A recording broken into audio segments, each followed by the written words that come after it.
Okay, good evening. Evening. It is September 22nd, 7 o'clock on Wednesday, September 22nd. This is the 27th hearing of the comprehensive permit application for 582 Blue Hill Avenue. My name is Jeff Mullen. I'm the acting chair of the panel. With me are Frank O'Brien and Giselle Joffer, members of the board. Thank you for being here. Tonight, I'm hoping to conclude the evidentiary portion of the hearing, and the board thereafter move to deliberate the merits of the application. According to my notes, this meeting's been called for the following reasons. So I want to hear from the applicant on the issue of light spillage, which came up in the last meeting. I want to hear from, we're going to hear from Mr. Reardon. I don't see the town's other peer reviewer, Mr. Bomer.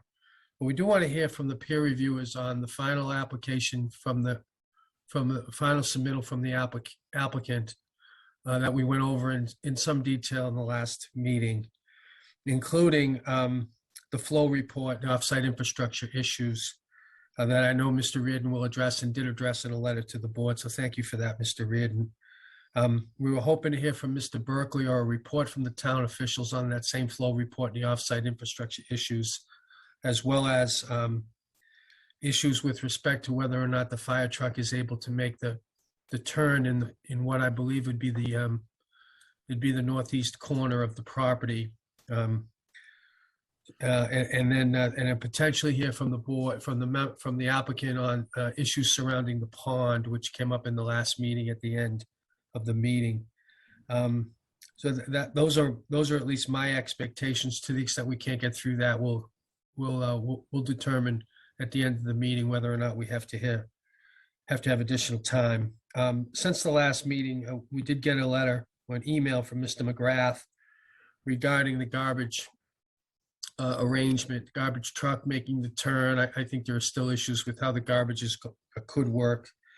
And we received a letter from Mr. Hill on behalf of the Volks Hill Neighborhood Association on the 15th on two issues. One is the adequacy of the data on the sewer flow monitoring.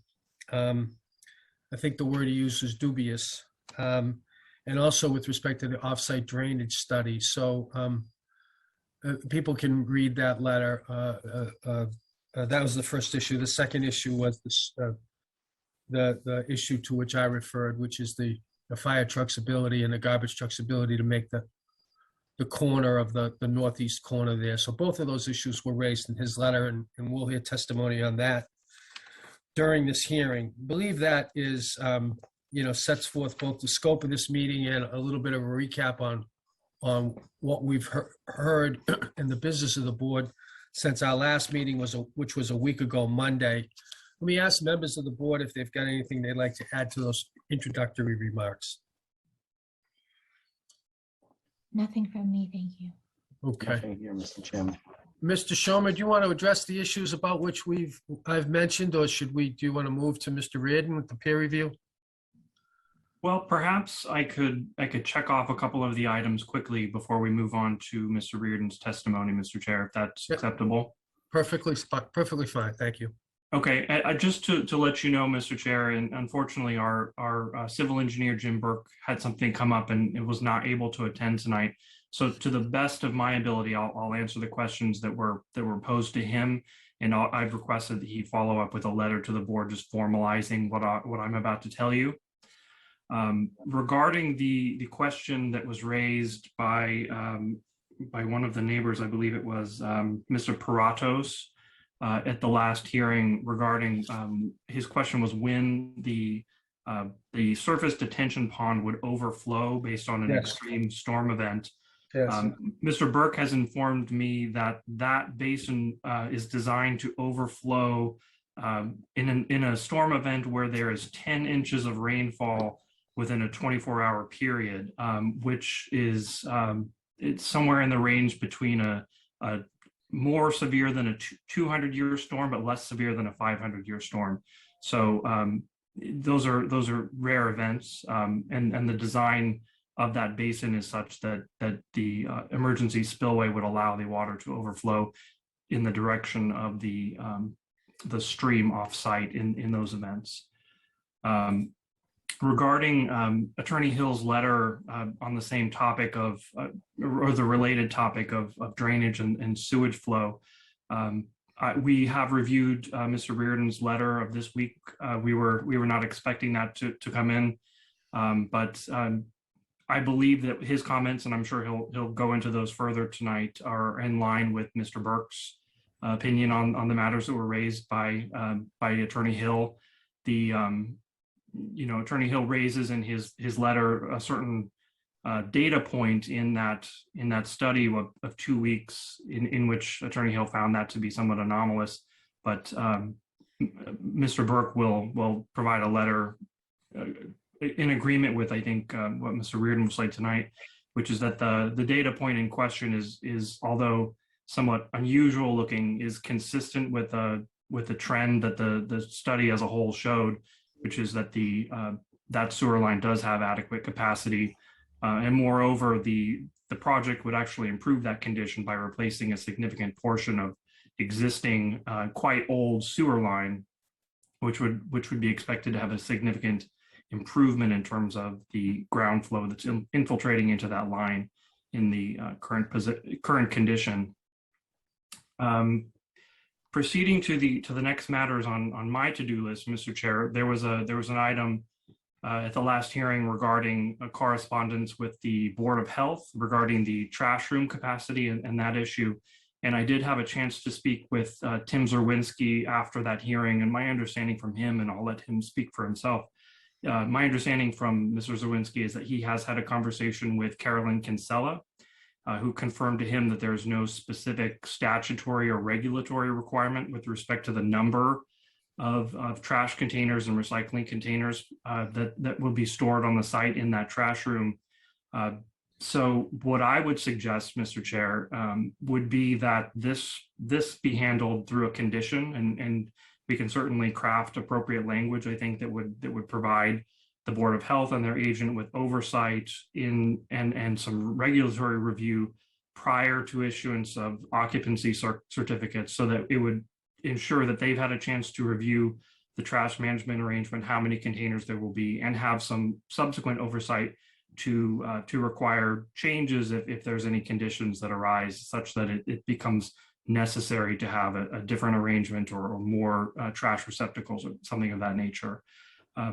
Relatedly, Dan Riggs from Embark Architecture is here tonight, and I'll ask him in a few moments to speak a bit more to the trash management plan that we previously provided to the board, and Mr. Riggs went into that in some detail.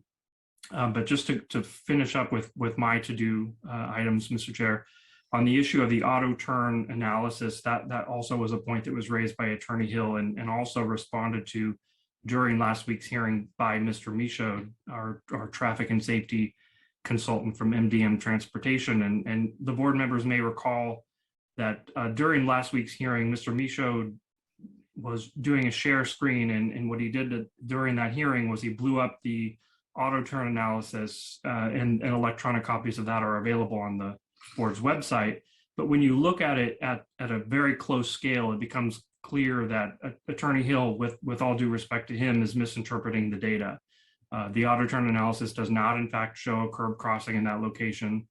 But as Mr. Michaud explained during the last hearing, and as I think Sean Reardon agrees, even if it did show a crossing in that location, that's an acceptable condition because the ground clearance of that fire vehicle is such that it can cross over that curb without striking it, because the clearance of the truck off the ground is higher than the curb itself. So I will ask Mr. Michaud to follow up this meeting with some further comments on that to the extent the board would find that helpful. But I consider that issue to be closed. With respect to Attorney Hill's new contention in his letter that that turn has a fire code compliance issue, we've reviewed that. Mr. Michaud's opinion on that is that the corner does provide adequate effective inside turning radius.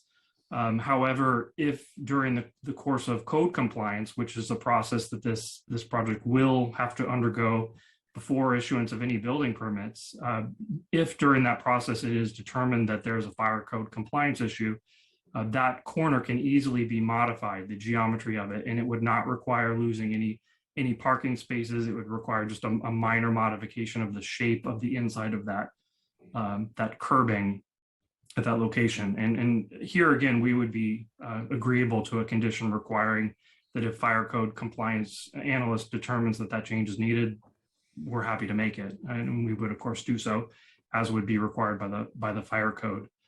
The last item, Mr. Chair, that I have on my to-do list is the issue of photometric impact, and I will defer entirely on that to Mr. Riggs. So if I may, could I turn it over to Dan Riggs for just a few moments for him to explain that issue and the issue of the trash management? Yep. Very good, thank you. Mr. Riggs.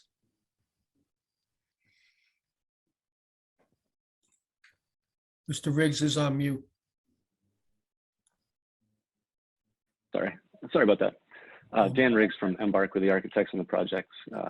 Thank you for your time tonight. I'm going to start with the trash management plan that Jesse had mentioned, and then go into the photometrics in maybe more detail than anyone wants to see today. Let's go full screen here. So this is the previous trash management plan that we had presented to you at the older iteration of our plan, saving the historic structure. In essence, our basement layout is the same as it had been during this analysis.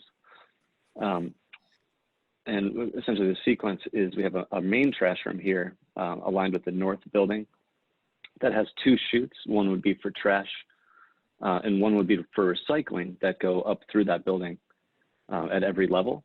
And then that's collected here.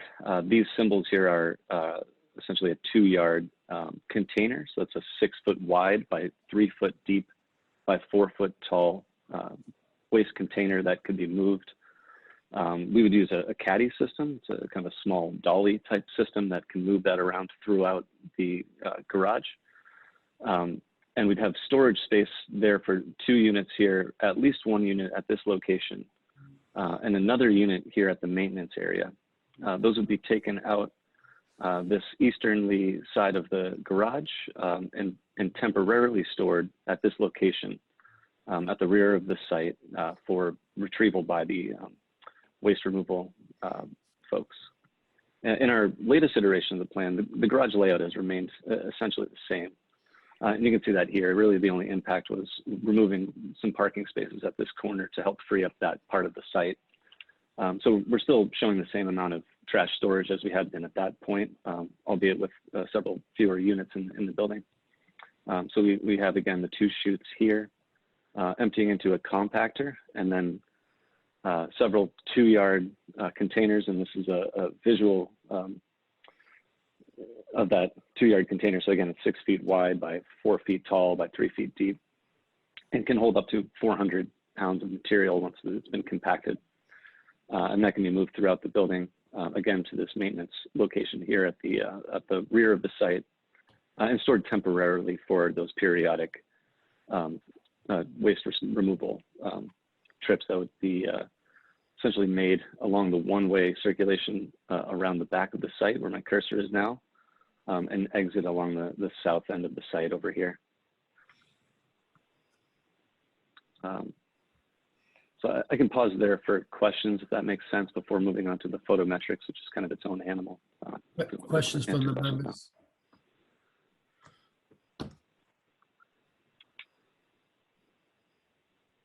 No questions from the members? None from me. No, thank you. All right, I'll move on to the photometrics. I'm sorry, before and you move, bear- before you Sure. get with that, we understand the interior workings of that. Where is the garbage truck? How is the garbage truck moving on the site? So the garbage truck would be moving along the access drive. So Yeah. along this one-way area here, it would enter at the northern part of the site. Apologize, it's not in the diagram here, but it would move along the one-way circulation. Again, this circulation here is 20 feet wide, so there is room for that to pull over along the edge of that site and have cars possibly negotiate around that. And for it to stop here, temporarily load that material and exit the site along the southern part of the site on Blue Hill Avenue. Now, I realize that you're not the traffic engineer, but there was an allegation from Mr. Hill in his letter that the cross-section at the corner, that northeast corner, was 18 feet. Here. Yeah. Is that accurate? I don't believe that's accurate. Again, I wasn't the principal designer of the site Right. layout, but we maintained a consistent 20-foot width for the roadway around the site. Okay, we're gonna want to confirm that one way or the other. It seems to me to be an issue that shouldn't be in dispute, right? Whatever that. Mr. Chair, if I could add, I think what Attorney Hill referenced was the radius of the curve Yeah, as 18 feet. I see. As I understand it, the driveway is consistently 20 feet to stay in line with fire protection regulations. So is the radius of the curve 18 feet? It's probably on the order of 18 to 20 feet. But that's the sharpness of the curve. It has nothing to do with the width of the road. Right. Does it have anything to do with the ability of a large truck to clear the curb? It does have an impact, but a dump truck could easily make that curve. Okay. Mr. Riggs, thank you. Mr. Riggs. Thank you all. I'm just going to move over to the photometrics plan. So starting with just some cursory information about it, and hopefully this isn't too pedantic. So I'll try to move through this quickly. So Mr. Riggs, essentially, Mr. Riggs, if I may, just going back to that Yeah. for a second, and I apologize, Mr. Chairman. Sure, no problem. Didn't one of the auto turn analyses include a trash truck? Am I misremembering that? I can answer that one, Mr. O'Brien. The auto turn analysis that we provided show the Milton Ladder 1, which is the largest fire apparatus that is currently under use by the Milton Fire Department. It showed a standard size ambulance and a standard size single use box truck of 30 feet in length. And my understanding is that the analysis of the fire engine is that's roughly a 41-foot vehicle, which is significantly larger than a standard trash removal vehicle. Thank you, Mr. Chairman. Sorry about that, Mr. Chairman. No problem. Please proceed. Absolutely. So moving back to photometrics, so just to start with the basic unit of measurement we use in this, and it's sort of like decibels in that it can be a little bit abstract. So I'll come into some visual examples in a second. In essence, a foot candle is the basic unit of the luminance, or the amount of light falling on a surface. 1 foot candle is equivalent to the illuminance produced on 1 square foot of surface by a source of 1 candle or 1 lumen at a distance of 1 foot. So this diagram is a little elementary, but it sort of explains that concept. Photometrics are studying that, but on a horizontal surface. So the amount of light and light spread that's sort of falling upon a horizontal surface. This accounts for 3 factors: the intensity of that light source itself, the distance from the light source to that surface, and then the angle of the lighting source towards the surface as well. So the calculations that are in the photometric plan sort of take all those factors into account. And the way we kind of design that plan and think about it is taking into account those ideas, and as well as ideas from people such as the Dark Sky Association. So I'm just kind of presenting this as some of their recommendations for certain areas of the site. They're very conservative, as you could imagine by the name of the Dark Sky Association. They really want a few principles to be taken into account versus directing light towards the ground and not having ambient light spill upward onto the site. So really every fixture that we've chosen for the site is directing light downward onto the surface. For the active, building entrances, approaches, they really recommend somewhere from 2 to 5 foot candles. Sidewalks, they recommend from 0.2 to 5 foot candles. And for, I think is most comparable here is a smaller commercial lot, somewhere from 0.5 foot candles, and then having an average of 4 to 1. So it's sort of a uniformity to the way the light is distributed along the surfaces of those parking areas.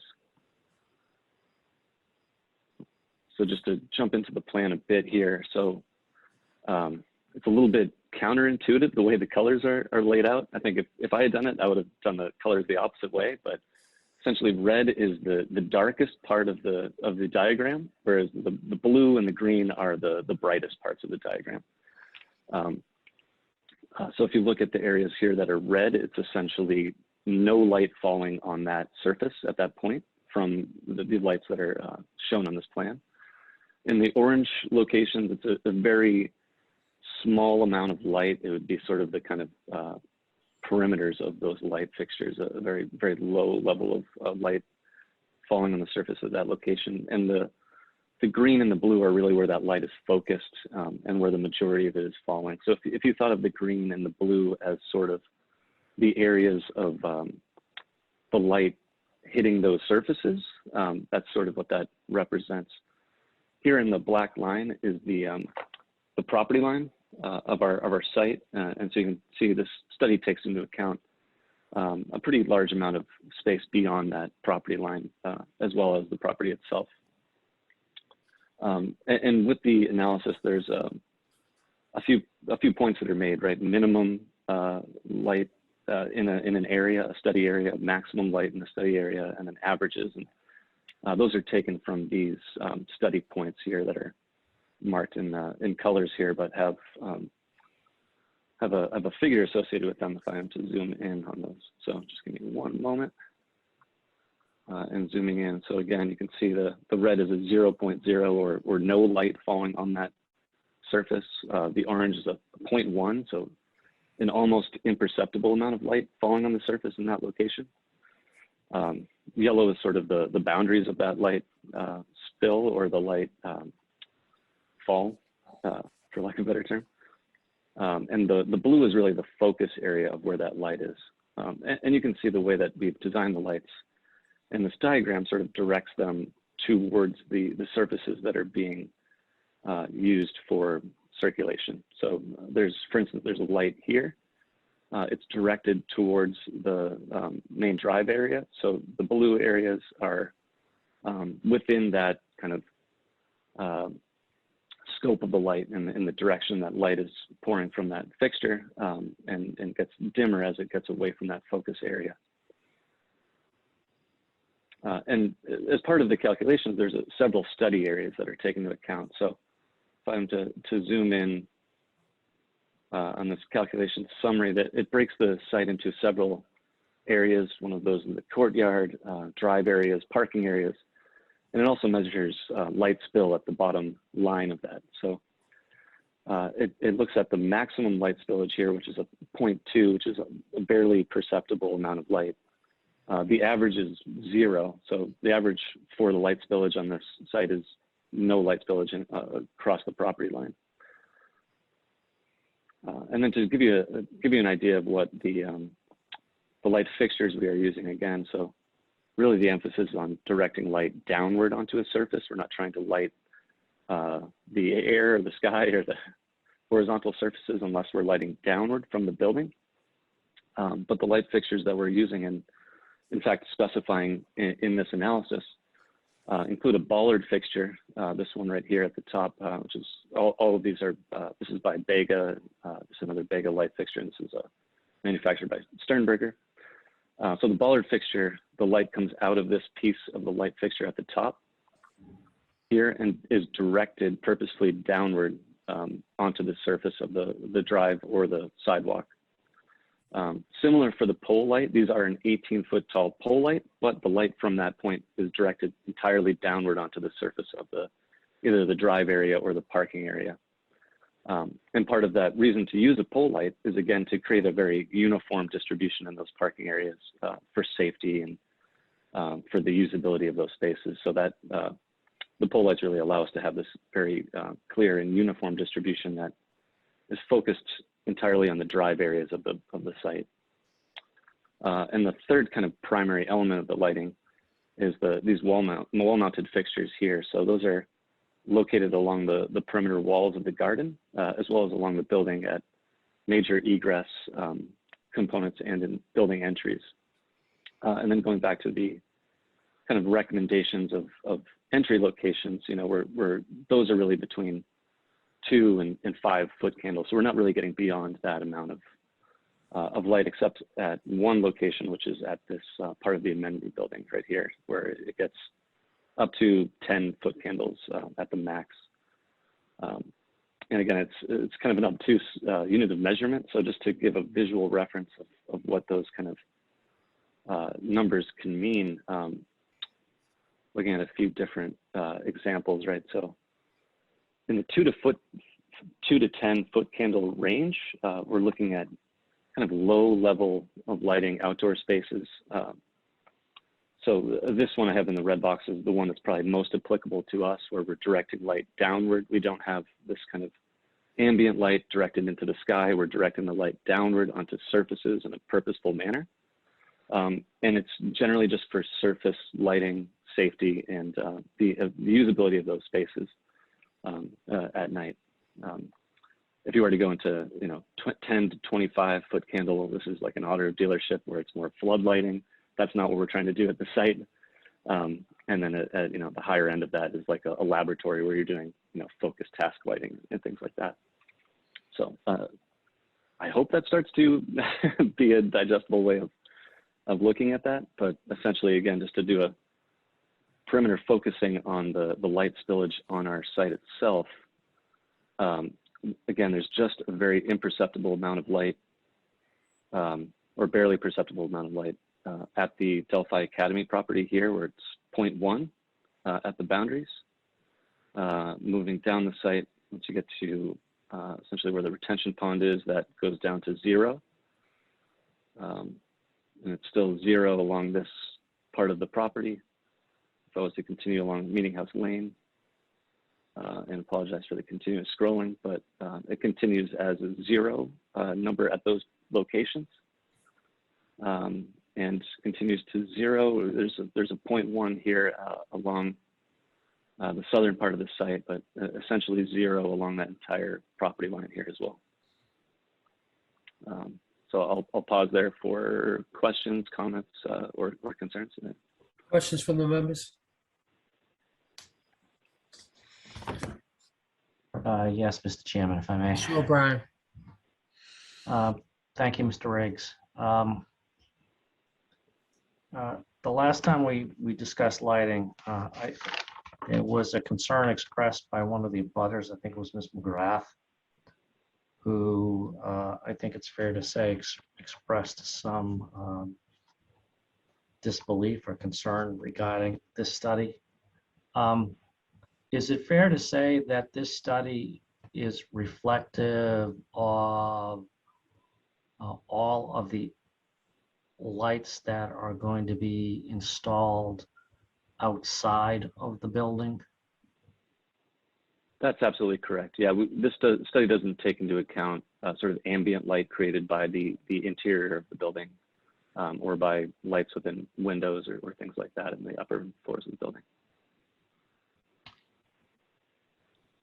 Is there a standard similar to the standards that you've articulated here and put in this slide for outside lights relative to ambient light escaping from inside the building?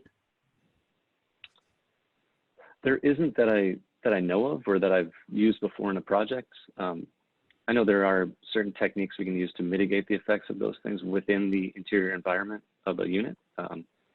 Some of those are directing the interior lights where we shield, say, a recessed light fixture and have it directed back into the unit, as well as shading within the windows themselves. But it's difficult for us to control if say, a resident puts a light fixture in their unit, it sort of would change that. So as far as I know, there isn't one, but yeah. It's fair to say that you can control what you can control in terms of interior building related lights in the public area, so to speak. Yes, absolutely. Yeah. And we would be looking for those to have no further impact on the abutters especially. And I think the location of the sort of amenities for the residents are being centered in the middle of the site should have little effect in that way as well. And hallways, corridors, stairs will have no exterior windows or fenestration to cause that either. Do the dark sky people have any standards for ambient light? I could look into that, and as far as interior of a building, they don't tend to really delve into that territory. Thank you, Mr. Riggs. Thank you, Mr. Chairman.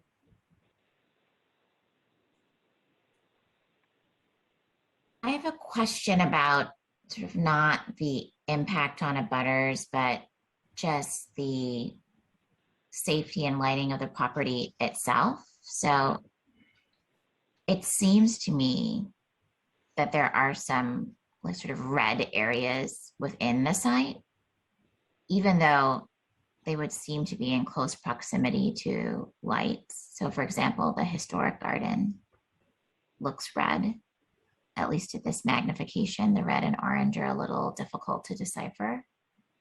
Yeah. So just wondering if that's intentional, if that is safe just to have sort of a dark area like that. And then sort of closer to what I would call the front of the property and the Blue Hill Ave line, it seems like it's pretty red there too. So the intention from a building lighting standpoint was to just highlight the egress locations there and try not to create spillage or sort of focus areas along Blue Hill Avenue. In terms of the concept for the interior of the courtyard and the historic garden, if the landscape architect's on, perhaps they could speak to that further, but I think the intention of a lot of the outdoor spaces wasn't for them to have a lot of active uses at night. And to not illuminate them for that reason. Right. I mean, I'm not considering active, like legitimate active use. I'm concerned about illegitimate active use. Gotcha. Yeah. So, I mean, I don't know. I just wonder whether this really is the final plan and there's actually not going to be any lighting in that area. If there is, we probably want to see it. And if I lived there, I probably would want some of those areas lit in some way. If this red really just means darkness. Yeah, that's a good point. I can ask the landscape architect to speak to that further and get an answer on that. Thank you. Or maybe that could become part of a condition of the project. I'm not sure how you approach that, Jesse, but.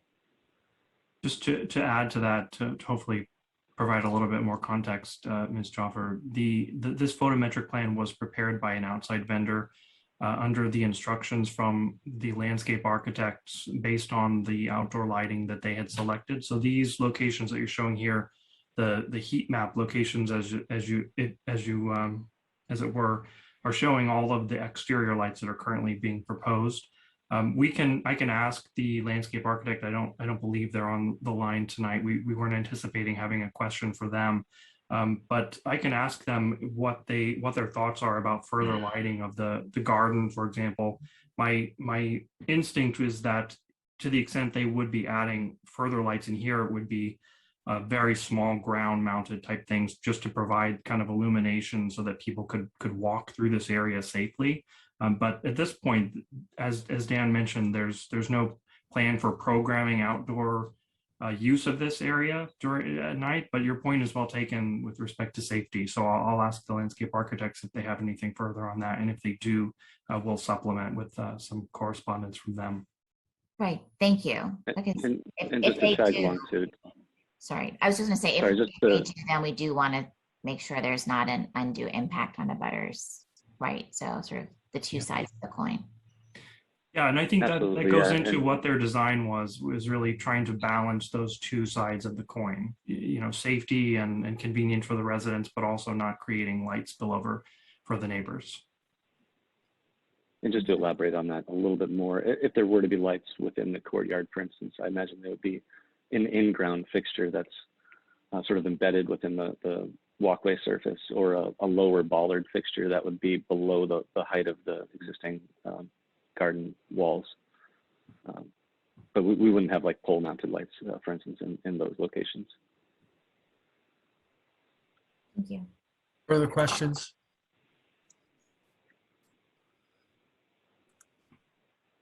Okay, let's see. Thank you. Mr. Schomer, is that it? I believe it is, Mr. Chair. If there are any further questions that the board members have, I'm certainly happy to supplement what we've said, just to formalize the record, as I mentioned previously, with correspondence from the landscape architects and Mr. Burke and Mr. Michaud. But that's all we have tonight. I think I saw that Mr. Bowmer's hand was raised. I'd like to recognize him, and so that he has an opportunity. I think he's going to respond to the issue that was just raised, but I also like to hear from him on whether he's going to need comments on the final submittal that you made, that the applicant made. And then looking ahead in this meeting, I'd like to hear from Mr. Reardon with respect to some of the homework, particularly the flow report and the offsite infrastructure. I don't need Mr. Reardon to repeat what he's written, but it would be helpful, I think, to summarize. And then lastly, we'll hear from Mr. Zawinski on Mr. Berkeley, and an update from Mr. Berkeley on the fire department. So, Mr. Bomer.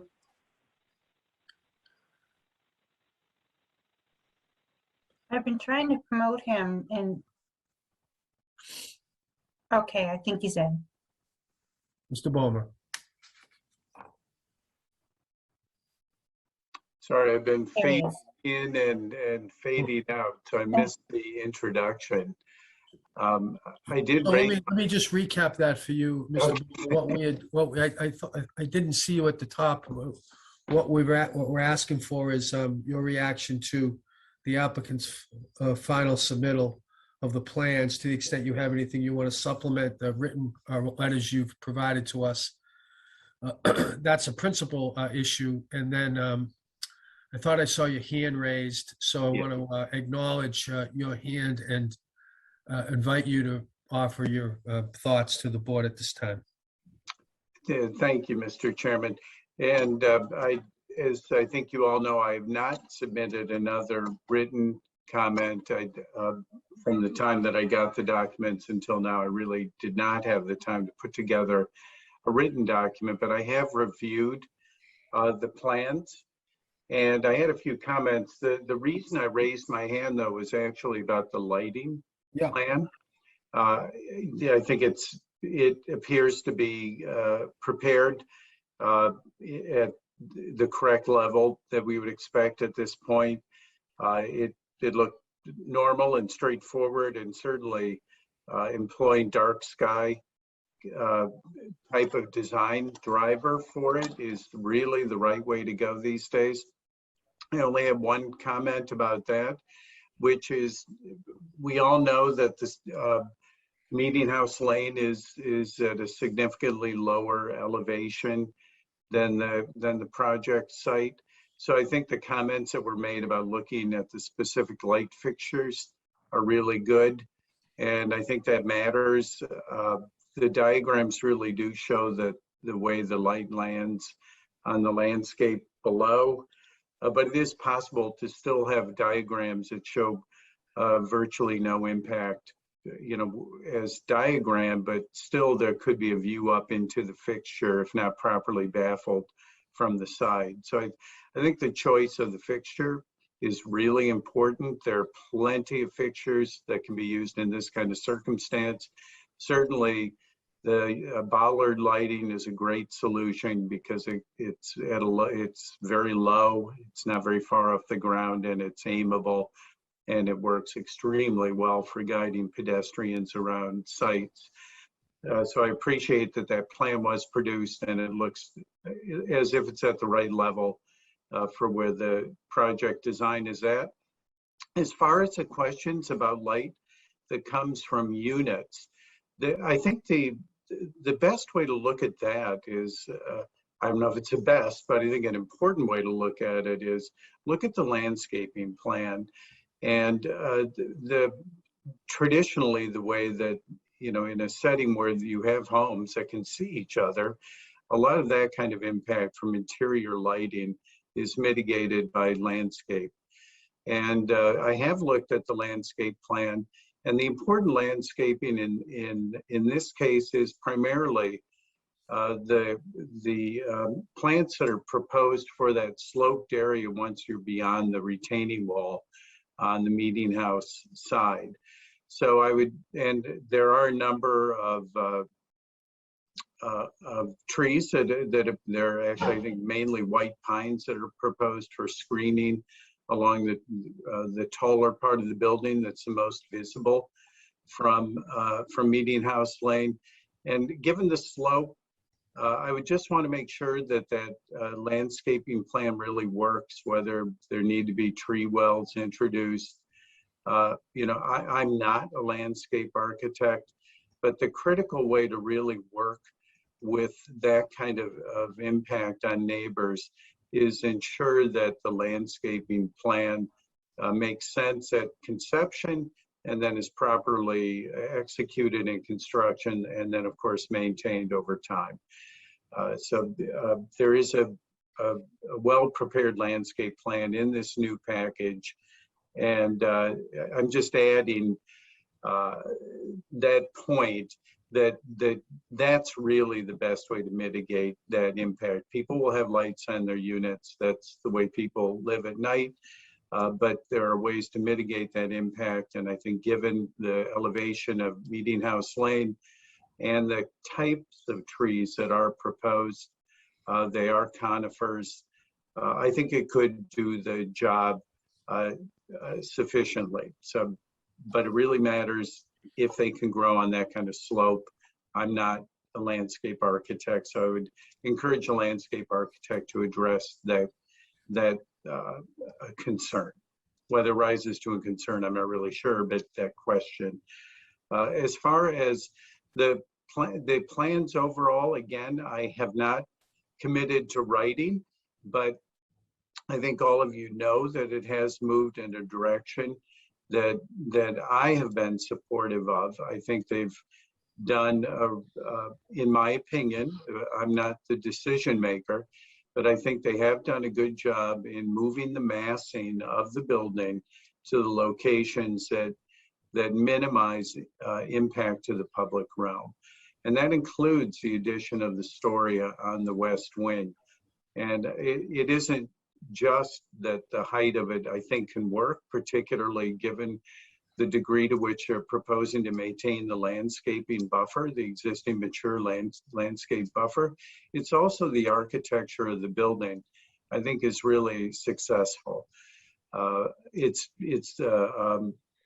schematic at this point, but I think the treatment of that attic level and the dormers on the attic level, I think the decision to not try to imitate historic architecture goes a long ways towards really pushing that point of respecting what really is historic on the site and not making that disappear by creating a much greater volume of kind of faux historic architecture. So I'm in support of the building type. I think it's clearly contemporary. I think the attic level treatment on that taller 5-story wing closer to the road works. I think the street views reinforce that. There is a significant step back at that attic level that I think works very well.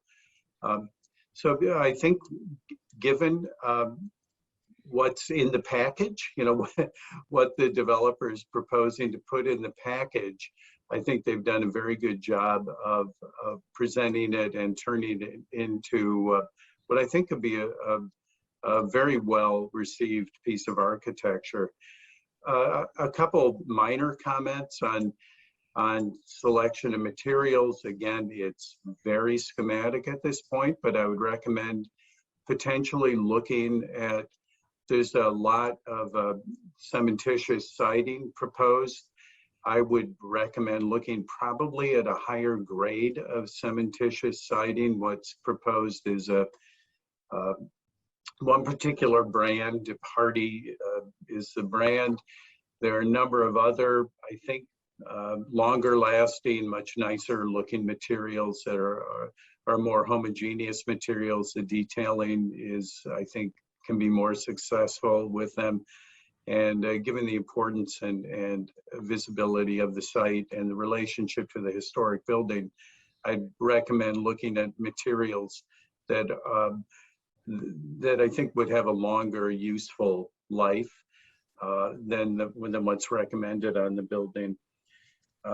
Other quick comments, they have introduced a number of bicycle parking spaces, which I think is really good. I think they're up to something like 67 bicycle spaces. I may have miscounted, but it's on that order. But at this point, I think they've really done the things that have pushed this kind of historic driven design in the right direction, certainly pulling that west face of the north building back further. I think it speaks for itself in the renderings that has really opened up that entry courtyard. I like the proposed amenities at that end of the north building. So for me, from an architectural perspective, it's kind of closing in on choice of finishes. I think one last point I would make is I didn't see on the drawings where the material is called out for that retaining wall that's visible on Meeting House Lane. And clearly that is a visible element. It is shown with any existing landscaping or proposed landscaping is dimmed in the view, so it's rather transparent, but it is pretty clear you will see that retaining wall. And it wasn't clear to me from the submitted materials what that retaining wall is made out of. So that's a big thing, and I think it's a big thing for the neighbors on Meeting House Lane. And I would urge that that be identified, and I hope that it will certainly not be a cast in place concrete wall with with a featureless presentation to their neighbors.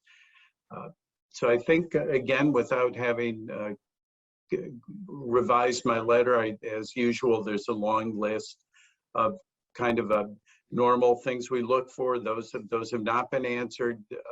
Construction management plan. We did see a revised trash management plan. That's terrific. That makes sense to me. It seems normal for the type of comparable projects that I've looked at and designed myself. So I think that's it in a nutshell. I apologize for not having a more thorough review at this point, but I'm certainly open for questions and fully happy to talk about a submission, a more detailed review, or talking about conditions that might make sense, or whatever pleases the board. Thank you, Mr. Ballmer. Questions from the members? No questions from me, Mr. Chairman. Ms. Joffer? Good evening, Mr. Bomer. I recall that you pointed out that there would be sort of visibility of the, I'm going to call them appliances at the roof level from Blue Hill Avenue. Yeah. I wondered if you had an opportunity to look again at what's proposed there and sort of the particular perspectives that have been provided, and what's your opinion? Thanks for bringing that up. It's important. It's not really something I could see from the materials that are submitted. That is a critical piece of documentation that we should see. I think given the heights of the building and the setbacks, it's not likely that, well, let me say that I think it's a problem that would be easy to solve. But you are correct that the materials that are shown now don't really adequately demonstrate that the rooftop equipment would not be visible. To that end, I don't know where the developer has gone, or Daniel's gone and is thinking about systems, but I would certainly recommend not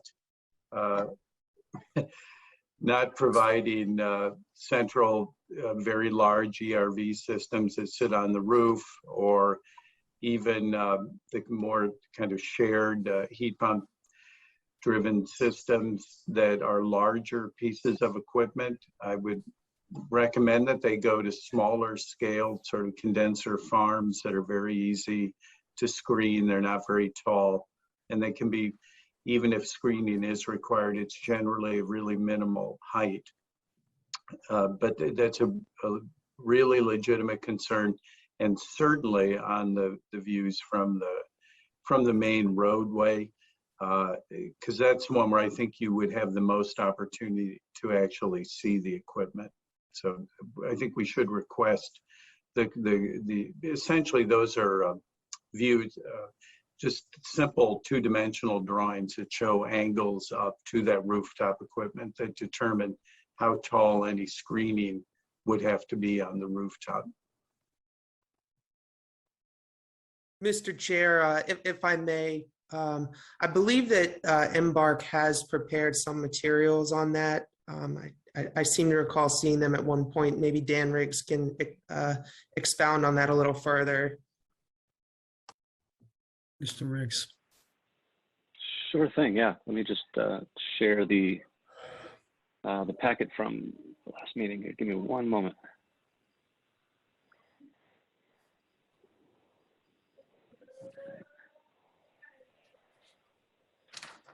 So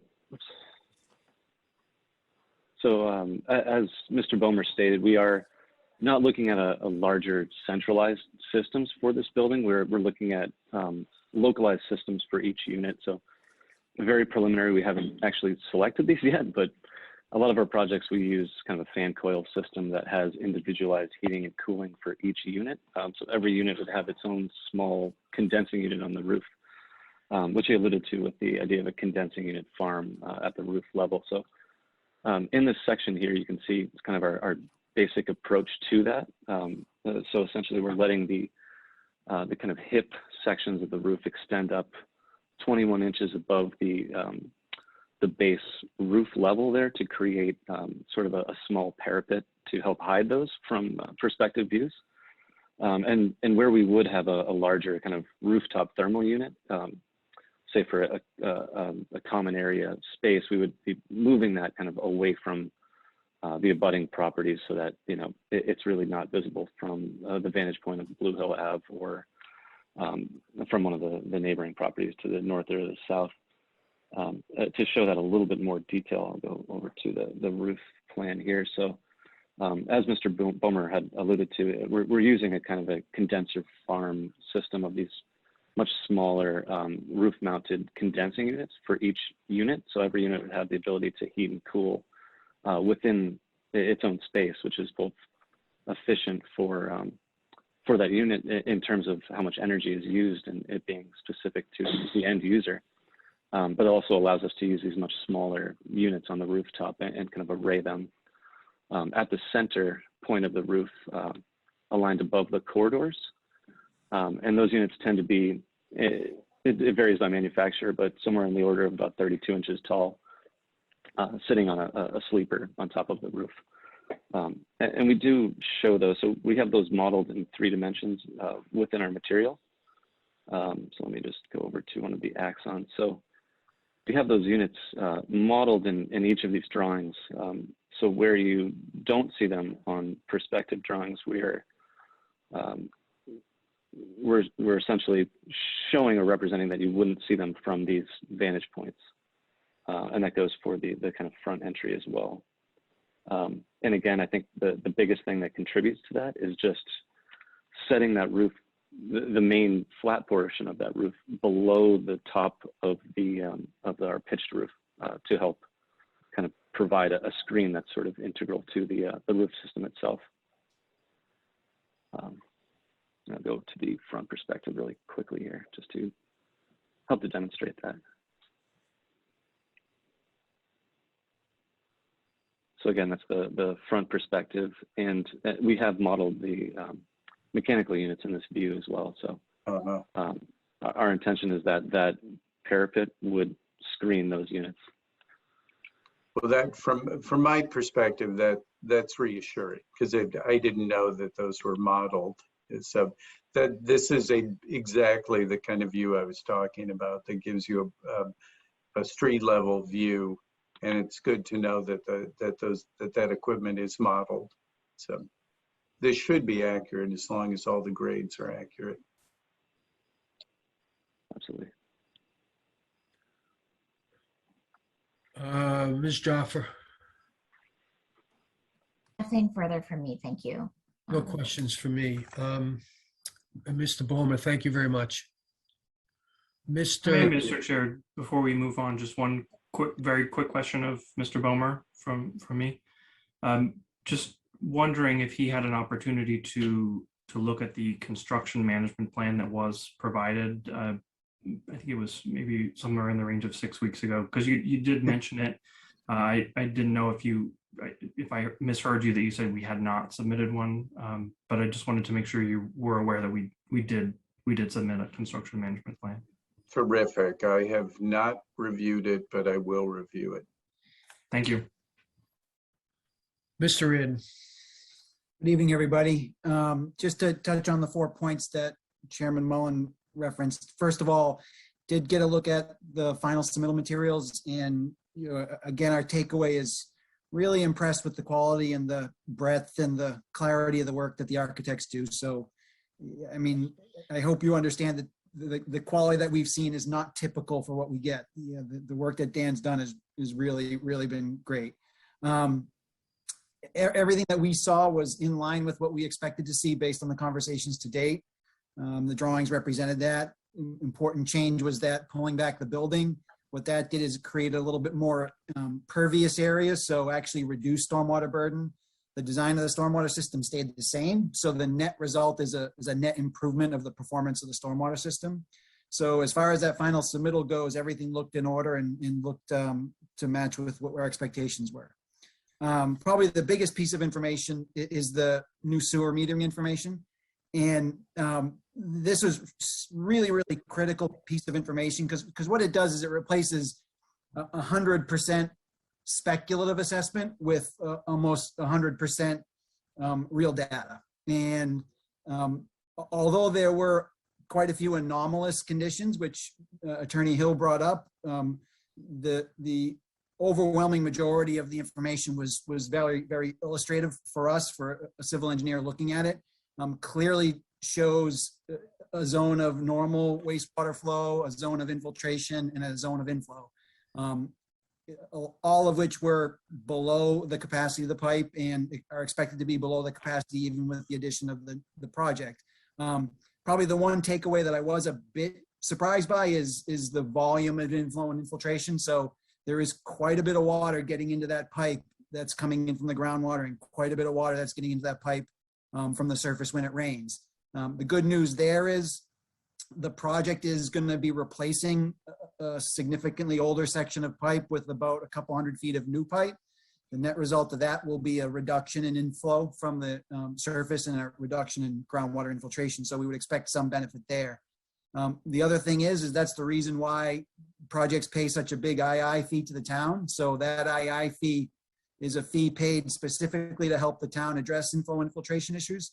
And that is usually calculated a 4-to-1 sort of representation. So the fee is based on an expectation that projects will contribute enough money to reduce 4 times the amount of new flow that they're proposing to add. So although we don't consider that in our analysis, it is going to be a significant net improvement when everything is said and done. That being said, we do still recommend a couple conditions. One is that II fee gets paid at least 6 months before they look to get a certificate of occupancy. The reason for that is that if there were anything that the town wanted to do ahead of time, 6 months should give them some time to either do that work or at least get it underway, that by the time the project is fully occupied, it would be in place. And then last thing, we had mentioned a while back about a manhole downstream that had some flow concerns. That's actually the manhole that they put all those meters in. And I think what it showed is the manhole was in better condition than I expected, but could definitely probably use some cleaning up of the invert, in which case the project could simply reconstruct that invert to make flow through that manhole better. So in summary, I think that the capacity is there for the project. Certainly not as obvious as I had hoped, but there nonetheless. And our comments are summarized in our most recent letter as well. Stormwater, we continue to maintain that they've done their work on stormwater, that they've proved they can meet the standard. They'll have to submit final documents when the final plans are all submitted when they go to file for a building permit. And the performance that we had reviewed against is actually going to be slightly better because of the recent changes to the footprint of the building. As far as fire access is concerned, I think they've demonstrated pretty clearly that a fire truck can make its way through there. I think Attorney Hill's comments can be addressed pretty easily if in fact they do manifest themselves in real life, but I don't expect them to. I think the only problem is going to be is, for a larger, say, tractor trailer truck, it's going to be really tough to get through there, but it's not atypical for those folks to drive over a curb or to have to move a parked car in order to get them through. So I think they've demonstrated the important thing, which is a fire truck can get through with relative relative ease. Questions from the board? No questions for me. Mr. O'Brien? No questions. Can I ask you, Mr. Reardon, if your recommendation on the manhole at the bottom of the hill is contingent upon fixing the invert? I don't think it's because the metering we saw and the capacity available we saw was with the current invert in place. But my recommendation is that it's reasonable that the board ask the applicant to rebuild that invert. Did you talk with the applicant's representative about that? I have. What did he say? He thinks it's reasonable as well. Okay. Okay, thank you. Anything further, Mr. Reardon? No, not unless there's other questions. Okay. Questions of Mr. Schomer? No, thank you very much. Mr. Zawinski?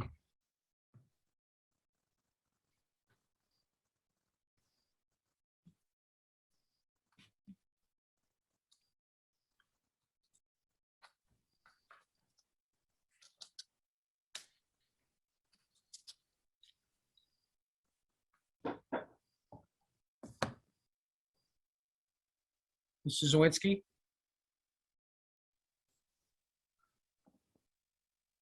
You're not muted.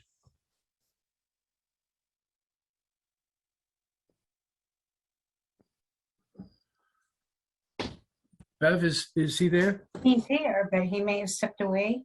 Okay. Okay. So I'm interested in hearing from the from him on Mr. Chair? Burke. Yes.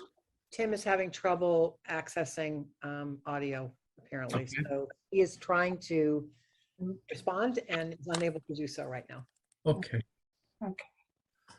All right. Why don't we come back to Mr. Zawinski. Mr. Hill, do you have questions, comments? Thank you, Mr. Chair. I've read Mr. Reardon's letter, and I've obviously read the comments tonight. Frankly, I think the applicant still has a weight of the evidence problem here. I turn back to the legal standard, which was articulated by the appeals court in Fish versus Accidental Auto Body in 2019, that the burden of proof is on the permittee. It's the recipient of the permit. The burden of proof is on the developer to demonstrate that they're entitled to the permit. And that is just not happening here. We've got a sewer flow report that is riddled with mistakes, and that, to me, undermines the credibility of the entire report. I don't know how we can trust any of the data when there's clear errors in the data. And the response that we've heard tonight from the applicant and from Mr. Reardon is that, well, don't worry about those anomalies. The rest of the data is fine. But how do we know that? As a layperson, as an attorney, I'm not an engineer, but I'm a thinking kind of person, and I can't put that together. And I had the same concerns with the drainage study, the off-site drainage infrastructure study. Mr. Reardon made comments that, the analysis is flawed, but I trust it. I trust the data that's in the analysis, and I'm comfortable with the design. I'm looking at the data, and I see clearly a violation of the state stormwater standards when you look at the Reach 5R, which is the discharge point for the project. So again, I feel like what the applicant has provided, what Mr. Reardon has provided to the board, are really just conclusory statements that we believe in the data, we believe in the analysis, and we're comfortable that it works. But that doesn't feel good enough to me. If I was a judge, I'd want to see the evidence. I'd want to understand the explanations. So I think sitting here today, the neighbors still have strong reservations and confidence concerns with the design of the stormwater system, the design of the sewer system, the sewer capacity.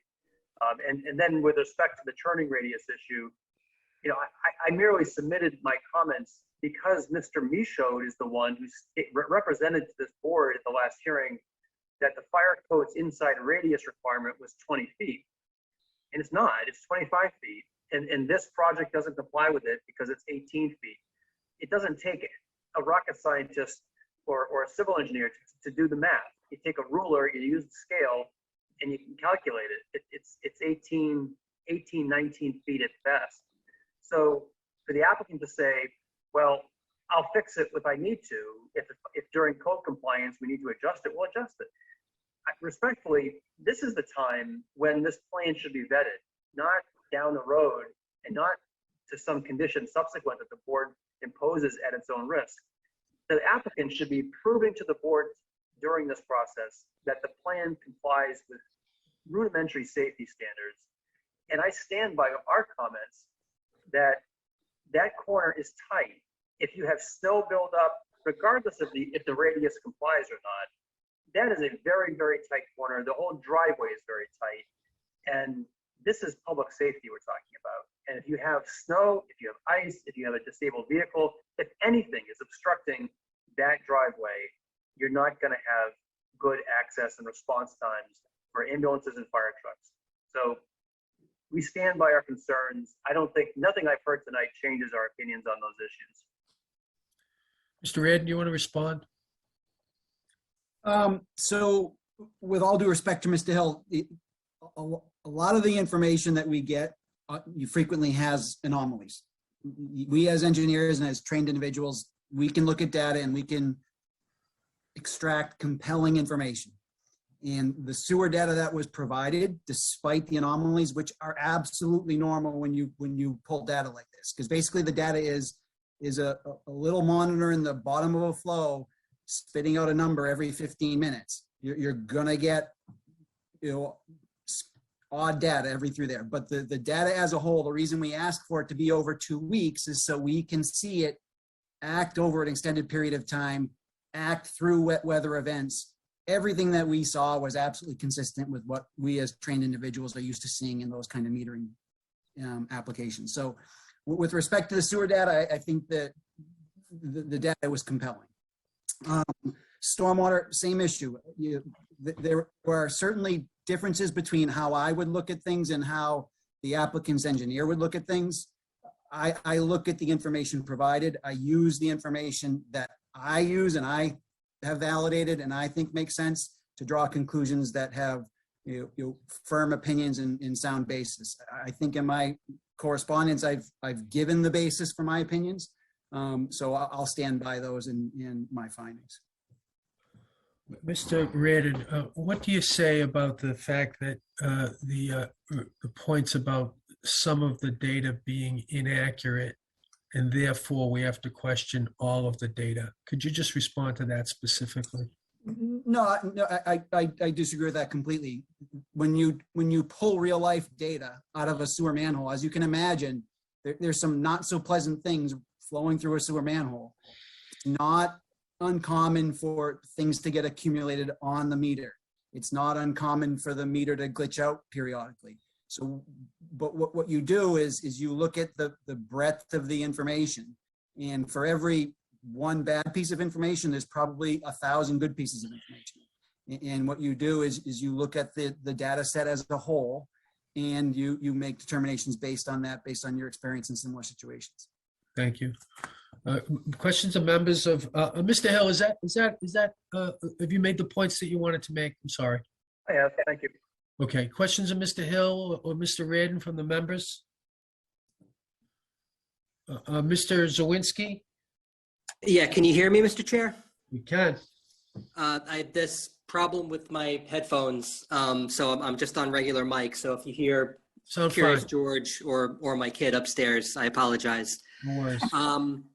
So just Mr. Berkeley would have been here tonight, but he's actually giving his quarterly report to the select board tonight. But he did ask me to convey that he fully supports Mr. Reardon's report and the contentions that he makes about the data that he's seen. So, essentially backing up Mr. Reardon's report on the stormwater and drainage end. On the fire access angle, I did reach out to Chief Madden after last week's hearing, mainly to get some written confirmation from him. I know that he had met with the applicant in person in late August to kind of go through the final site plan and address some of the concerns that he had raised after his review of that. Unfortunately, I have not heard back from Chief Madden. I probably should have followed up again. He does have a lot on his plate as the fire chief. He's also reviewing all the other 40B projects. I may, depending on how, you all decide to either finish this hearing or not, I will absolutely get in touch with Chief Madden first thing in the morning. What may be helpful is if I can maybe pin down some specific questions that you guys have, and we can get those answers with relative quickness. And then it just depends on how to address those in the context of the hearing being open or closed. Yeah, I think, I'll yield to the extent the members disagree with me, but we've got another hearing next week. We'll extend the courtesy to the fire chief or the fire department more generally to hear from them and him on what I think is a pretty simple question, and that is whether or not the fire department and the fire chief in particular has concerns about their ability to fight a fire at this facility based on really anything that they've seen. There's some particular attention to the northeast corner that's been raised by Mr. Hill and other testimony, including Mr. McGrath. We want to be sure that a fire truck can get around that corner to the extent that they can. We should surface that now. And I understand that the auto turn has been on that. I want to hear from the fire chief. And then secondarily, whether there's any concern about accessing any of the aspects of either of the main buildings with the appropriate kinds of fire apparatus that they think they're going to need. And I think that would do it, Tim. Okay, I'll shoot him an email first thing in the morning and make Okay. sure that we've got some clarity on that before the end of the week. Yeah, okay, and we can take this up, at our next hearing. People disagree with that, I'm more than willing to, we can debate that, but that seems to me to be fair. Mr. Zawinski, is there anything else from the town? Not at this moment. Okay, members, anything from the members? This time, Mr. Chairman. Joffer? I have a question about the easement issue, whether Yes. there are any updates on that. Mr. Schomer? Sure. Just to clarify, Mr. Ufford, are you referring to the utilities easement to connect to the sewer and drain lines in Meeting House Lane? Yeah, are there other easement issues? Is there another easement problem? Just wanted to be sure. Okay, yes, we're on the same page. The only update that I have for the board members, I don't have much to say on that. Not much has developed.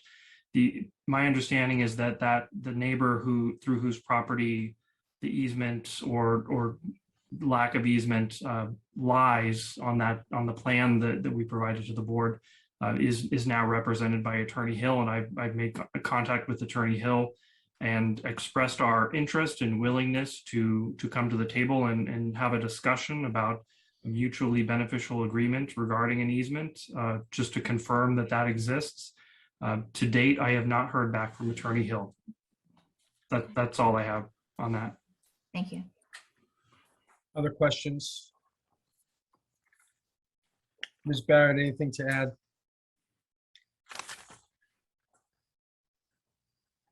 Judy, you're on mute.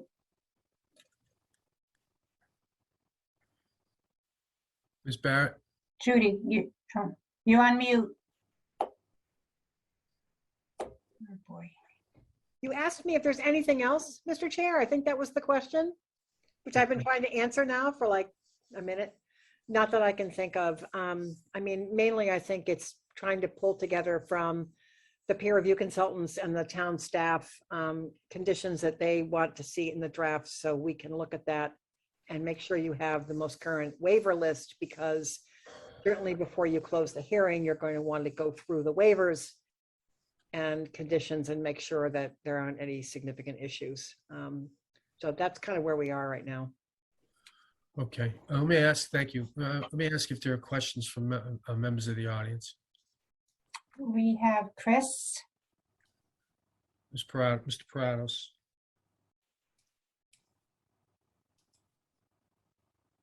Hello, can you hear me? There you are. Yes. May I Yes. have your address, sir? Excuse me? May I have your address? That's all. Yeah, 152 Robbins Street. Thank you. Yep. So I didn't hear any answer on the capacity of the retention pond. I Yep. asked that last week. Is that being worked on? There was testimony on it. I don't know, an hour ago. Mr. Schomer, can you repeat what you represented to the board about the capacity of the detention pond? Certainly, Mr. Chair, and through you to answer Mr. Paratos's question. Thank you. The calculation that was done by our civil engineer, Jim Burke, was that the time at which the surface detention pond will overflow based on an extreme storm event is when there is 10 inches of rainfall in a 24-hour period, which is the type of storm that falls somewhere in between a 200-year storm and a 500-year storm. So it's a rare and quite extreme storm event that would cause that to happen. Okay. All right. One other thing just had to say was we are, I guess could say not open to, from what I'm understanding right now about this stormwater that's being created from like 52 parking spaces. We're just not open to it coming onto our property. that stream is entirely on our it's on our property for 700 feet. And, we have a garden back there right now, which it's 25 feet away from the stream. That's how far they've let us have it. But we've talked to conservation about futuristically having other, fruit trees and berry bushes along that stream, which I think is a normal thing to put there. It's something that would keep help from erosion. But I'm just grappling with, adding contaminants from this size parking lot and, just dumping onto our property. So I don't know if anybody else obviously had put themselves in those shoes. I think it's a reasonable concern. So we're not open to that, but I guess, there is existing conditions where the property, which has, wooded lot, does drain onto that stream. So there's some kind of grandfathered access there, but we're creating an entirely new situation. So I brought that up a few weeks ago to Mr. Reardon. He said it meets spec, but I think it's, maybe it meets spec if you're looking at a Home Depot parking lot or, but somebody's property where they're going to have just, contaminants coming from people's vehicles it's a bit unnerving. So we're not open to that. And is there a reason it can't get piped onto Blue Hill Ave, to some existing line? Mr. Reardon, do you want to address that? Sure, and I'll do the best I can. So Thank you. the way the analysis is done is they evaluate the current conditions. And you're right, Mr. Parados, a certain amount of the flow from this current site goes to that stream. And there are processes where we estimate how much that runoff is and what the peak rate is. And the challenge of the project is they have to make sure that they don't exceed that peak rate of the pre-development condition. So that's why you see all these detention basins, you see all these storage vessels, you see all these infiltration chambers. The whole idea is to make sure that under post-development conditions, they're not discharging any more water at a peak time than they currently do. And we think they've demonstrated that. Your second point is also a valid one about water quality. There's also very, very strict water quality standards that, exactly for the point that you referenced, contaminants come off of pavement that don't typically come off of grass. So that's why all of the systems that collect stormwater from the pavement have to go through treatment systems that increase the quality of the water according to a standard, so that the water discharged to the stream meets minimum standards. And these are not sort of mercurial concepts. These are very well defined, very well understood, very well implemented by the state regulations. Thank you, Mr. Reardon. Yeah, so is that on the plans, those treatment, that's on-site treatment? So say like remove oil and gas? Yep. And there's a lot. It's not just one thing. There's a lot of redundant things. So for example, catch basins, those things you see in the street, those are your first line of defense. They separate out trash and grease and sand. Then the infiltrating basins, what they do is they allow water to filter into the ground instead of running off to the stream. That acts as a big giant filter as well, and it keeps contaminants trapped. So it literally every one of these components, very complex system, either yields a benefit for reducing the peak rate of runoff or increasing the water quality. Yeah, I guess I just don't understand how the contaminants are removed. I can understand the oil would float to the top in a manhole, but how is it removed from the water? You're exactly right. So the catch basins, manhole, the oils rise, but not all oils rise. So some continues through. But the idea is twice a year, catch basins need to be cleaned. That's part of their operations and maintenance plan. What other contaminants remain in the stormwater, they get filtered out by soils. So what happens, they get trapped in the bottom of these infiltration systems, and all these infiltration systems have to be maintained as well. So what happens is basically all those contaminants get trapped, held back, and then are cleaned out periodically. Okay, thank you. Thank you, Mr. Prados. Other questions? Most Gallagher. Ms. Gallagher? Good evening, Mr. Chairman. It's actually Paul Gallagher, 45 Paul. Allen Road. Yeah. I hope you don't mind, you'll indulge me, I'll be quick, but I just want to just go over a few things that I've testified previously, and just a reminder to everybody. And I want to start with the last walkthrough we did, where the board was present. Mr. Shoma was present, Mr. Tamposi was present, Mr. Burke was present. Unfortunately, I wish Mr. Ridden was present, but when we get down to that sewer in question, we heard Mr. Berkeley tell everybody that there was a problem in that manhole. It was before the MWRA connection, and they had no idea what the problem was. And if you remember, in a later meeting, I had brought that back up, and I had stated Mr. Burke had told me that day that he was going to fix the problem, because I don't know if Mr. Ridden knows, I'm at 45, I'm at the bottom of the hill. I'm the one that's having all the problems. So particularly March, April, October, November is usually when the problems exist. And Mr. Burke disagreed with me. He said, I didn't say I was going to fix your problem. I said I was going to find out what your problem was. So my contention is the problem still hasn't been identified in that manhole. Perhaps it's not the flow. Perhaps it's not the groundwater that's getting into that manhole. I don't know. It does concern me a little bit that there's a measure of groundwater in that manhole in August, because that's when the water table is typically the lowest. So I'm just thinking, Mr. Chairman, and I don't know the answer, and I don't know who you could direct this question to, if you can direct anybody, but we have a manhole issue. We have an easement issue. Why not go out to Blue Hill Ave?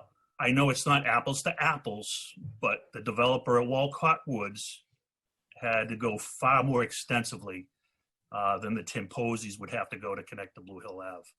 So it seems like we're fighting easement in manholes when a simple solution would be go across Blue Hill Ave. And I've learned more about civil engineering than I can do, and I'm glad this is our last hearing. I understand groundwater and all that, and you know, I appreciate Mr. Ridden for all that, but I still contend we have a manhole issue. We have an easement issue.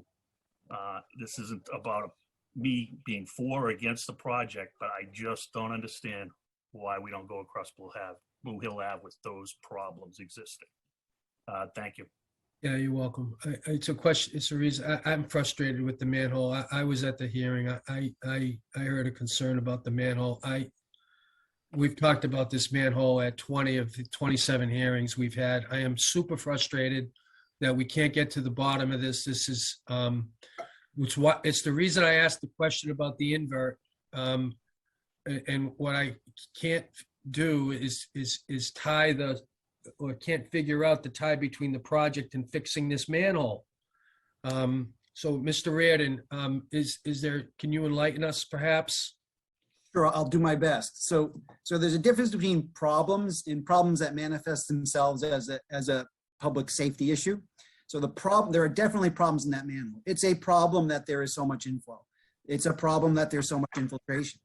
The fortunate thing is the data shows that there's still capacity in the 8-inch pipe, largely because there's not a whole lot of homes that are tied into that system in comparison to the size of the main. Mr. Gallagher brings up a very good point. I don't see any reason why they couldn't go to Blue Hill Avenue. The only thing I would say to that is we haven't looked at Blue Hill Avenue and whether there are similar problems there or downstream. In this case, what we looked at is a period of data, looked at the capacity that's available in the manhole, looked at the functional operation of the manhole. It wasn't as bad as I had been led to expect based on the conversations I had with Mr. Burke. I still think there are things that can be done to make it a bit better. The true solution to the problem at that manhole is to do something about the inflow and infiltration. The project is doing something. They are, replacing the line across their property. So they've done 100% of what they can do within their scope of control. The balance of the issue is from the other parts of the system that feed into it. I would imagine several of the homes have some pumps that tie into the sewer. Those are relatively easy to find with metering. That's what the II fee pays for. So my sense is that, number one, that the project can proceed with confidence that there is capacity in the manhole, as well as the confidence that there are other things that can be done and should be done, and that will be done just through the normal course of paying their II fee, which is significant. I mean, it's $400,000. I'm not sure if that's the exact number, but it's $4,000 a unit. So it's not an inconsequential sum of money, and that is exclusively dedicated towards addressing inflow and infiltration problems. So my takeaway is, contrary to the frustration that being felt, I'm fairly confident that the end result is going to be a net positive. Thank you. Mr. Gallagher? Can you still hear me? Yes. Yeah, okay, so, and I do understand that, and I appreciate it, and clearly, the issue is, when when you have to jackhammer your basement because your sewer pipe runs underneath to fix the problem, it's, them paying the town $400,000, it doesn't do me any good when I have to go $50,000 out of my pocket to fix the problem. So it's all good in theory, but come look at my yard, I still haven't recovered. I still haven't loomed and seeded the side yard. So it's an issue for the small time guy. I'm a civil servant. I work for a town municipality myself, and I'm not a big developer with $400,000. So it is a little frustrating, but I appreciate the answer. Thanks for your time. And Paul, I'm happy to come out and meet with you and sort of give you an unbiased opinion. I know sometimes you can get the runaround, so I promise I won't give you that. I'll give you as straight as I can tell you. Yeah, no, I don't feel you have. I've listened, and like I said, I've actually learned way too much from you than I cared to have learned. So I appreciate it. Thank you. Thank you, Mr. Gallagher. Other questions? McGrath? Mr. McGrath? Good evening. Mr. Ridden, I asked this question a couple of, 10 meetings back with the spillage. I'm trying to, or maybe Jesse, you can get involved if you'd like. It's a private stream owned by 152 Robin Street and 176 Robin Street. So are you folks saying the spillage is going to go into the stream and it's allowable in the stream because it's grandfathered? Chris and I maintain the stream. When the garbage flows, the rocks get moved, and the flow of the storm water doesn't go properly, and it floods out my yard and Chris's garden. Now, have you looked at any of the videos I put up with the town? Look at How all. can you say that those aren't shocking stormwater runoff, and think Mr. Burke's 200-year formula for the detention pond is going to hold in say we get a foot of snow and it melts in April? You don't think that's going to overflow into the private stream? Well, the system is designed to discharge to the stream at a rate. A private stream, right? So it's on private property. Mr. McGrath, let sorry, Mr. Mr. Rhiannon Mullin. answer the question. And I can't speak to land rights. I'm just speaking to civil engineering and standards. The standard is explicit. You have to design a system so that when you change a site and increase runoff from that site, you have to design mitigation measures that reduce the flow to pre-development conditions. So the project isn't going to make it rain any more than it currently does. What the project does do is allow water to run off faster. So if unmitigated, it would do that. It would come off onto your property at a higher rate. But all of that extensive stormwater system is designed specifically to hold back water so that it doesn't discharge to your property at a higher rate than it currently does. So yes, you're going to continue to get flow. The flow across your property is going to continue. 95% of that, if not more, is from the areas that are upstream of you that are not the project. So, all we can do is represent that the project has demonstrated that they met the standard for post-development runoff and for water quality. So they've done everything that they're required to do, and we think that the net result is that you will, in fact, get less water during peak runoff conditions than you do currently from that project site, and that the water quality of that stormwater runoff is going to be safe. Mr. McGrath. Thank you. We'll see how it goes through conservation.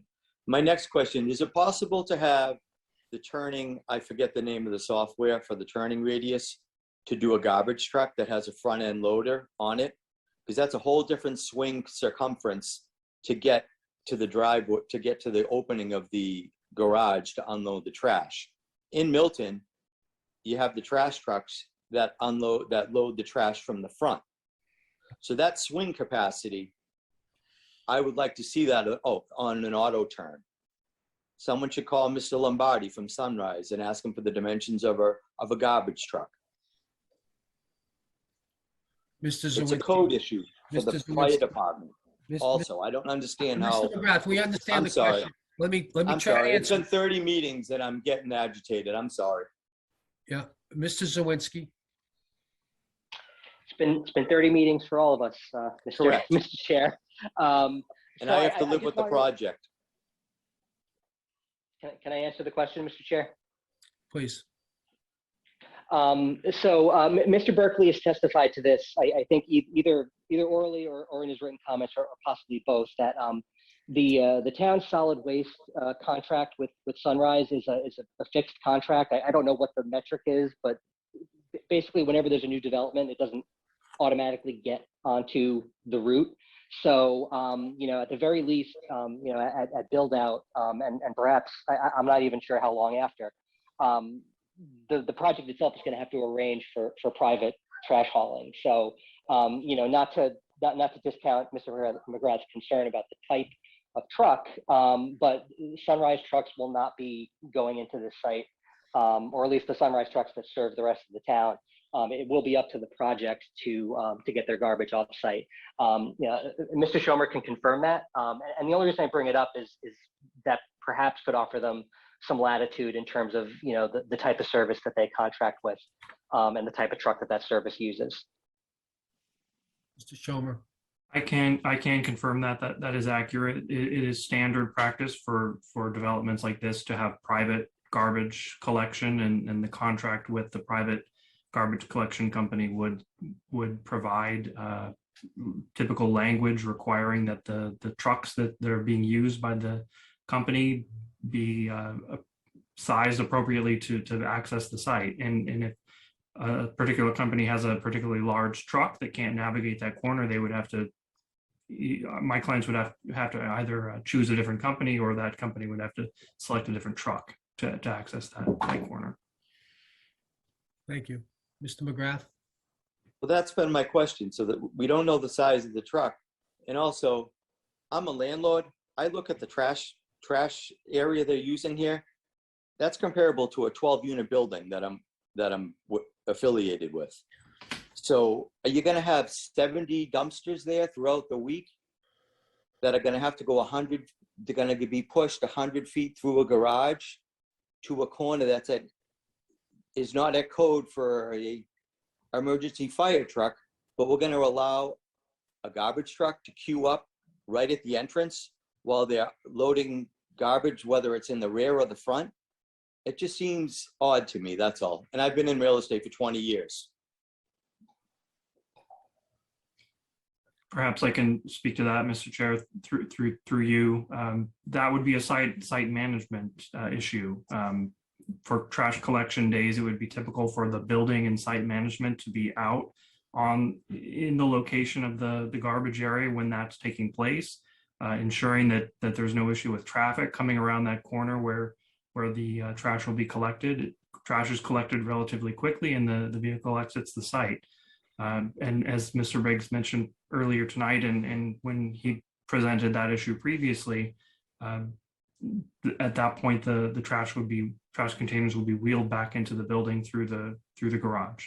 So I think appropriate conditions can be crafted to ensure that this is handled correctly and is overseen by the Department of Health with appropriate oversight from them. So if there's any issues, they can request and require that changes be made to address any conditions that arise. Mr. McGrath. I'm good for now because Thank you. We'll speak again. Any other questions? There's no one else. Okay, so I think we need to form a path here. We've still got a couple of outstanding issues to close up. One is the fire chief testimony. To the applicant, I think it would help, to the extent the trash plan doesn't currently show that it's a viable plan, to get a truck that's consistent with the dumpster that is being planned in and out of the property. I mean, as a base case, you need to demonstrate that to the extent, and perhaps you have. I don't recall specifically what the trash management plan says, but we're gonna need to at least establish that it works in a base case without regard to specialty trucks or particular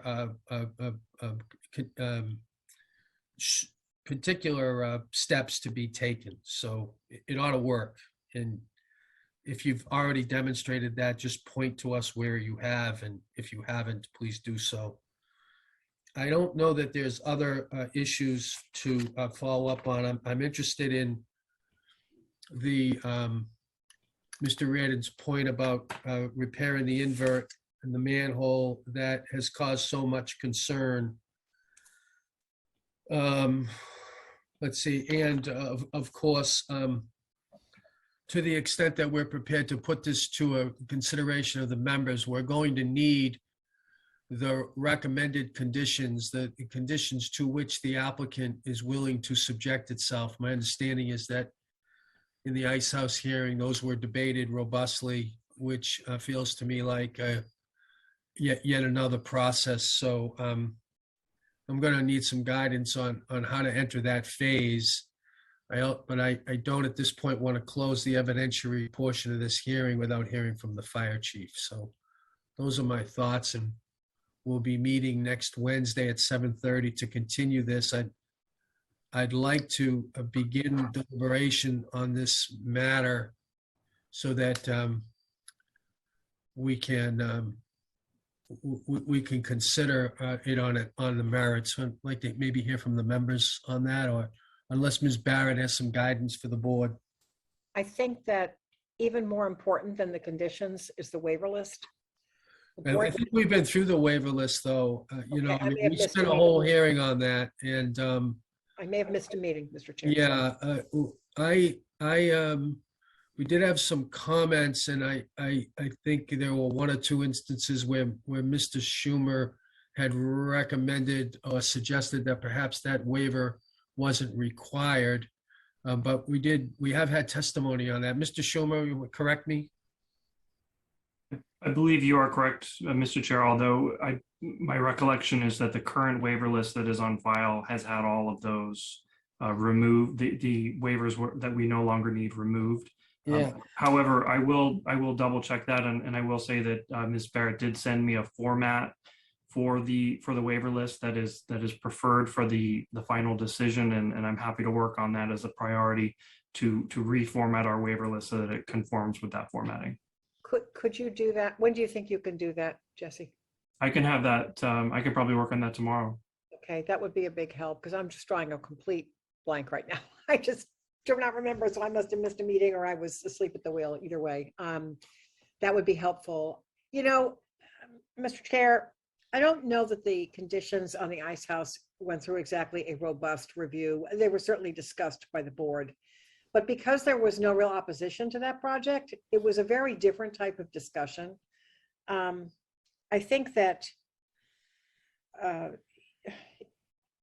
you're probably going to want to go through them at least to make sure that if there's a condition that's missing, despite my effort and everybody else who's involved, that we get a chance to sort of make note of that, so that at least you know whether the applicant's going to object. Because I don't know that you want to close the hearing without having a sense of whether perhaps some condition you want to impose may be objected to by the applicant on the grounds that it would make the project uneconomic. You know, not every board does that, but at least in my experience, it kind of helps to at least go through them while the hearing is still open. Has the applicant not provided to us a list of conditions to which it will subject this project? The applicant has provided conditions, but I can't begin to say, Mr. Chair, that they are all the conditions that need to be in the permit. Right. That's, I think, the issue. Okay, so. And I wouldn't expect them to. I mean, that's typically what happens. Okay. So let me suggest that we'll have a hearing. We'll continue this hearing till a week from today at 7:30, at which we'll hear from the town. We'll conclude any additional testimony that we need to hear. We'll give Mr. Hill an opportunity to speak. Mr. Bowmer, I think it would be helpful. Mr. Zawinski, do you want to be recognized? You said 7:30. Did I miss, is there a reason it's not 7? It's because we're accommodating Mr. O'Brien. Okay. I might have missed at the beginning. I apologize for that. If you'd prefer to not accommodate Mr. O'Brien, we'd be happy to do that too. Would never possibly dream of it. So 7:30. Mr. Chairman, I no longer need to be accommodated. The event that I was going to be at has unfortunately been postponed because of unforeseen circumstances. Well. So 7 o'clock works. 7 o'clock. Yeah, but you still owe us a favor, Frank. Yes, Mr. Chairman, despite my best efforts. Does that work for the applicant? Yes, sir. Mr. Chairman, I do have a question though, relative to scheduling and whatnot, and perhaps this is something that Ms. Barrett could help as well. And her point concerning the length and relative contentiousness of this particular proceeding is well taken. Is there a benefit to providing both the applicant and Mr. Hill with a relatively short period of time? I'm thinking 20, 30 minutes for a final summation before the board moves beyond that, almost a closing argument, if you will. That's not uncommon. Yeah, I was going to suggest that would be the agenda for the next hearing. We'll do that at half an hour earlier than we were planning to next week. The agenda would be hear from the fire chief, we'll hear from Mr. Schomer, and we'll hear from Mr. Hill, and then we'll get to the further proceedings of the board to consider the application on the merits. Have lots of coffee with you. How does that sound, Frank? That sounds very good, Mr. Chairman. Thank you. You're welcome. Applicant, Mr. Schomer, does that sound acceptable? Yes, it definitely is. Thank you very much. Ms. Joffer? Sounds good to me. Yeah, I'm still, Mr. Hill. I'm good with that, thanks. Yeah.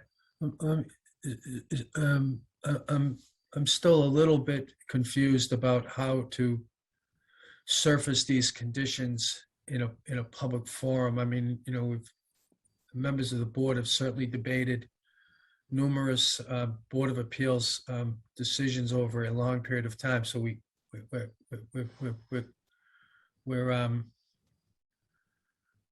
we're able to do that, but I'm feeling like this is going to be an extensive process, and I want to be as efficient as possible. So perhaps we don't have to talk about that now, but there must be a best practice on this. And the 140B in which I was involved in, I don't recall that we had a whole lot of conversation about the conditions in the hearing itself. You don't have to, Mr. Chair. Many Yeah. boards do. It's not a requirement by any means. Yeah, that's what I recall. Okay, so why don't we? Mr. Chairman, Mr. O'Brien. if I may, while I, for one, have no interest in extending this hearing unnecessarily, this process, after all, I've spent 27 weeks with all of you people. So what's more, what's a few more weeks? I'm joking, of course, but one of the things that this board has prided itself on is the open and transparent nature of the process. And given the contentiousness of this hearing, I would err on the side of transparency. And I know that you share that desire as well as do the rest of our board members in the other hearings. So I would, even though it could be a pain, I would want to make sure that we're doing everything with as much visibility as appropriate and as efficiently as we can. Yeah, that's a fair point. Good point. Excellent point. And I do in fact share that. So let's, Mr. Chair, if I may, Ms. Barrett. even when you close the hearing, the deliberations are still going to be in a public meeting. Yeah. So, just to make the point that if the board is concerned about transparency, it isn't like the discussion of the conditions is going to happen in a vacuum. It'll have to be a posted public meeting. You just can't take testimony on the conditions, but you certainly could discuss them, and you would discuss them. I think that's an important point for the general public to be aware of, that we don't go behind closed doors on this stuff. Yeah, I mean, certainly when it came down to the sort of fine points of some of the condition language on the ice house, the board had closed the hearing, but it was still carried out in a public meeting. Just to make that clear. Yeah, no, that was my understanding from speaking to the chair earlier today, who did, by the way, use the word robust. So He felt it was robust. I'm so used to arguments that actually they were just so civil. It was so calm. I won't argue with Mr. Leonard. And nor would I, nor would Frank, nor would Ms. Joffer. I'm gonna propose that we recess this hearing until next Wednesday at 7 o'clock, at which time we'll hear from either Mr. Zawinski or the fire chief, or at his pleasure on this issue. We'll hear from the applicant on the questions we've asked. And then we'll discuss a process to debate to consider the application on the merits at the close of the testimony. Is that and we'll offer to both the applicant and to Mr. Hill as counsel to the Vos Hill Neighborhood Association an opportunity to sum up some of their thoughts on the application. Fair enough. Thank you, Mr. Chairman. As always, you have a talent for summing up a very long meeting, so I appreciate that. You're welcome. Any other business? Any other questions from the members? Okay, we'll. I do have one quick question. Yeah. So, how are we getting peer review advice on conditions? Well, I've asked the consultants for that, and I already have some from them, and I will have more. But I try to get everything I can from everybody who's involved, just from the town staff or whoever, and put it all into one document for the board to see. And there's a way I try to organize these, both by topic and then by sequence in which the conditions have to be addressed by the applicant, as they move forward with the project. So pretty much, I know I already have some conditions from Mr. Reardon, and I was expecting to maybe have a follow-up conversation with him. Okay. And if I might add, we typically get a copy of the draft decision, and I read through every page. Fixes my mistakes, is the truth. Rarely. And is that the same case with other peer review consultants? Yes, with Mr. Bomer and Mr. Dirk, yeah, absolutely. Okay, great. Thank you. You're welcome. Any further questions? Our board will be in recess until a week from tonight, 7 o'clock. Thank you very much. Thank you for your time. Thank you.